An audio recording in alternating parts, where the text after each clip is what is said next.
انسان کی دو خصلتیں، ایک عقل اور ایک منطق۔ عقل سے فائدہ لیا جائے گا اور منطق سے فائدہ پہنچایا جائے گا۔ فائدہ لینا عقل کا کام ہے، فائدہ پہنچانا منطق کا کام ہے۔ جی منطق، توجہ ہے۔ فائدہ کیا ہے؟ جس سے رحمان کی عبادت اور جس سے جنت کا حصول، یہ ہے فائدہ جو عقل کا کام ہے۔ ایک جانب کہا ہے عقل کا کام فائدہ لینا، ایک جانب کہا ہے کہ عقل کا کام یہ ہے کہ وہ رحمان کی عبادت کروائے اور جنت کا حصول کروائے۔ ٹھیک ہو گیا؟ تو وہ جو کام ہوا وہ کیا تھا پھر؟ وہ جو مولا کے لشکر کے اندر ایسا ہو گیا کہ مولا کو ماننا پڑ گیا، حکمین کو، اور اس کے بعد مولا امام حسن کو صلح کرنا پڑی، جو بھی ماحول ہوا تو وہ کیا تھا پھر؟ تو معصوم سے سوال ہوا، مولا وما تلک بفلانا، میں نام نہیں لے رہا بھائی، وہ فلاں کے پاس جو چیز ہے وہ کیا ہے؟ جی تو حضرت نے فرمایا تلک النکرہ ہی شبیہۃ بالعقل لیست بالعقل، یہ نکرہ ہے جو ان کے پاس ہے وہ شبیہ عقل ہے، عقل نہیں ہے۔ ایک لفظ اور بولا ہے جو میں نہیں بول رہا، میرا مجمع متحمل نہیں ہے۔ مجمع تو شاید متحمل ہو جائے، یہ مائک بڑا مشکل ہے، جو ضرورت بھی ہے کہ میں وہاں تک آواز پہنچاؤں، ساتھ میں کہیں اور بھی پہنچ جاتی ہے، یعنی وہاں پہنچ جاتی ہے جہاں ضرورت ہی نہیں ہے پہنچا۔ یہ تو حاضری کی نیاز ہے نا بھائی۔ صلوات پڑھ لیں محمد و آل محمد۔ جو آنے والے کو ملتا ہے وہ کسی اور کو تو نہیں ملتا۔ تو میں ایک جملہ کہتا ہوں کہ جنہوں نے کچی پکی نہیں پڑھی، اب ہم انہیں میٹرک کی باتیں بتا دیں تو ریئیکشن تو ہوگا نا، ان کا قصور ہی نہیں ہے بیچاروں کا، یعنی جو ابتدائی مراحل سے نہیں گزرے۔ تو محنت ہے بھائی، بڑی مشقت ہے ذاکرین کی، خطبہ کی، ان اہل علم کی کہ جو کلاس وائز لے کے چل رہے ہیں ماحول کو، تو یہ کام کرنا ہوگا۔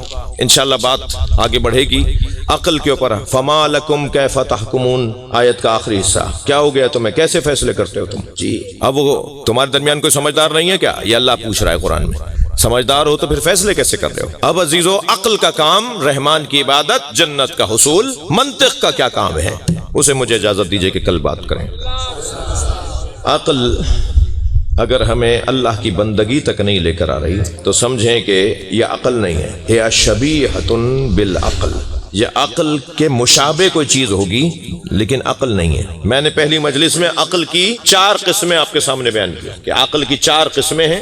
سب سے اونچی، سب سے بلند، سب سے عظیم منزل عقل اگر ہے تو وہ ان کی ہے جنہیں خود اللہ نے عقل کہا ہے۔ جی پہلی قسم کیا ہے؟ صرف دہرا رہا ہوں نئے آنے والوں کے لیے، عقل حیولانی، عقل بالفعل، عقل بالملکہ، عقل مستفاد۔ عقل حیولانی بچوں کی عقل ابتدائی، پھر وہ جب فعلیت میں عمل فعل انجام دینے لگتا ہے چیزوں کو جوڑ جوڑ کر تو وہ عقل بالفعل بن جاتی ہے۔ پھر یہی عقل بالملکہ، یہ سوتے ہوئے بھی جو فیصلہ دے گا صحیح فیصلہ دے گا، اس لیے کہ ملکہ ہو گیا، اسے اپنے فیصلوں پہ تسلط ہو گیا ہے۔ مگر یہ ہم جیسوں کی عقلیں، لیکن جو معصوم ہیں، نبی ہیں، ائمہ ہیں، ان کی عقل کہلاتی ہے عقل بالمستفاد، یعنی جو کہہ دیں گے وہی عقل ہو۔ وہ اتنا زیادہ عقل کے باب میں صاحب عقل نہیں، خود عقل ہے۔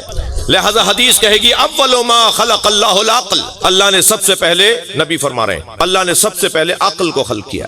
پھر خود سرکار فرمائیں گے اول ما خلق اللہ القلم، اللہ نے سب سے پہلے قلم کو خلق کیا ہے۔ پھر خود سرکار فرمائیں گے اول ما خلق اللہ نوری، سب سے پہلے اللہ نے مجھ مصطفیٰ کے نور کو بنایا ہے۔ میں اور آپ ہاتھ جوڑ کر کہیں یا رسول اللہ عقل پہلے بنی، قلم پہلے بنا، یا آپ کا نور؟ تو عجب نہیں آواز آئی یہ علیحدہ کب ہے؟ بڑی عنایت، بڑی عنایت۔ جو قلم ہے وہی عقل ہے، جو عقل ہے وہی میں محمد ہوں۔ لہذا جو یہ فیصلہ کر دیں گے وہی عقل ہے۔ تو اب اگر مجھے عقل کے ذریعے سے رحمان کی عبادت اور جنت کا حصول لینا ہے تو کیا کہوں گا میں لفظ بدل کے؟ مجھے نبی کے ذریعے سے رحمان کی عبادت لینی ہے، نبی کے ذریعے سے جنت لینی ہے۔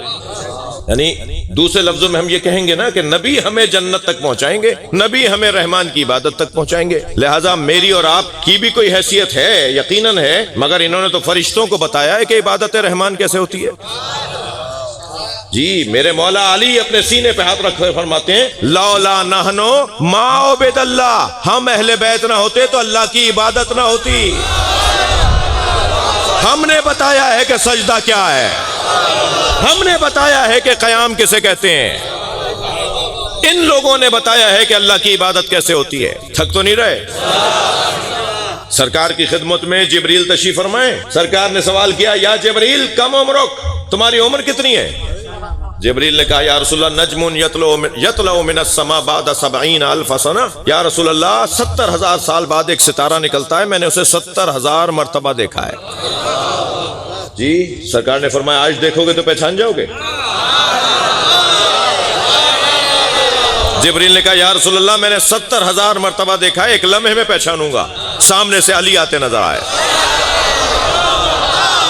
مولا علی کو آتے ہوئے دیکھا، مولا نبی نے فرمایا، یا علی خذ الامامۃ عن جبہتک، اپنا امامہ اپنی پیشانی سے اٹھاؤ۔ مولا آتے جا رہے تھے، امامہ ہٹاتے جا رہے تھے، جبریل کھڑے ہو کر کہہ رہے تھے، ھذہ نجم الذی، صلوات پڑھے محمد و آل محمد۔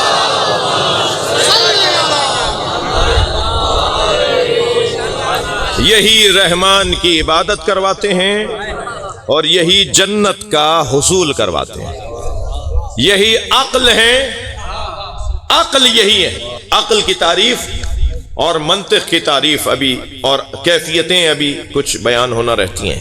وہ کتنا عقل سے دور ہوگا جو ان سے دور ہے، اور وہ کتنا صاحب عقل ہوگا جو ان سے قریب ہے۔ تو کسوٹی یہ ہے کہ جو نبی اور علی سے قریب ہو جائے وہ عقل والا ہے، اور جو ان سے دور ہے اسے عقل کی تبلیغ کی ضرورت ہے۔ اور ہم ان مجلسوں کے ذریعے سے، ایک کام ان مجلسوں کا یہ ہے کہ ان مجلسوں کے ذریعے سے ہم عقل کی تبلیغ کر رہے ہیں۔ بس عزیزو، میں نے بہت دیر لگائی، بہت زحمت دی آپ کو، کل بات آگے بڑھے گی۔